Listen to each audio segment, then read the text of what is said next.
in 2003, it was the day after Thanksgiving. The wind that day was really just cold.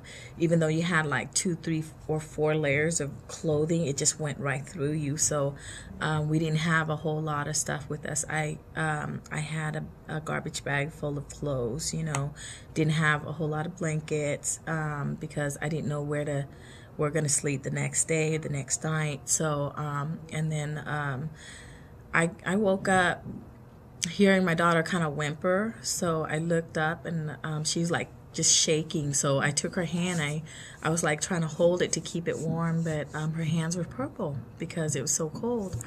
So I took off. I had a trench coat on, and I took my trench coat off and gave it to her so she could stay warm. But it was too cold. It was too cold to even keep her warm.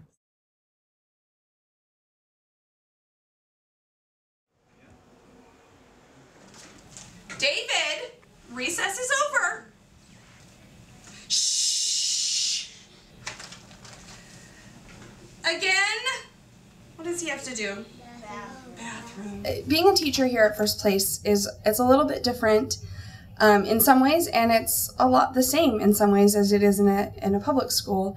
The big difference is that I have a smaller class size, and I have more support in the agency to help me with the problems that arise that come with being homeless or at risk of being homeless. The big challenges that homeless children face are the trauma and the constant changing in their lives, which is really hard for any child. Children are pretty structured. They like to know that they have their life kind of organized for them. With life constantly changing the way it does, they bring a lot of that with them to the classroom. If we can't get them to start healing there, we can't get them to learn. So the first challenge is really helping them feel safe and helping them feel secure in their world. And then they can start learning. Sister. Good job. Okay, I want you to work on this one. We're pretty heavy academics most mornings because that's really when any kid's mind is working at its best. So they're fed and they're, hopefully rested, and so we do either writing, math, or reading. Really small on my paper, but is it going to look bigger on your paper?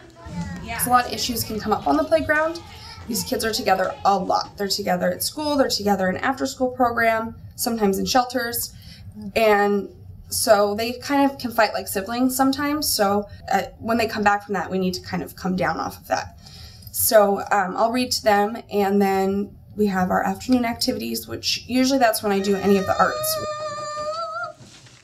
I think the most important thing is partially what we're doing here, which is starting with the family and getting the mom, the dad, grandma, grandpa, whoever it is, to work on themselves first and to stop blaming or worrying about what's going on around them, but really looking internally, what can I do to fix this, to make it better, to improve. There's not one solution, so it really is two-sided. It's first starting with the family who, find help among themselves, and it's also changing hearts and minds in society and how we look at it and how we treat people just every day. Every day. It's not even just homeless people, it's just how are we treating people? At times it feels overwhelming. I know I can't fix this, I don't know how to help, but I think you just, one day at a time, one person at a time.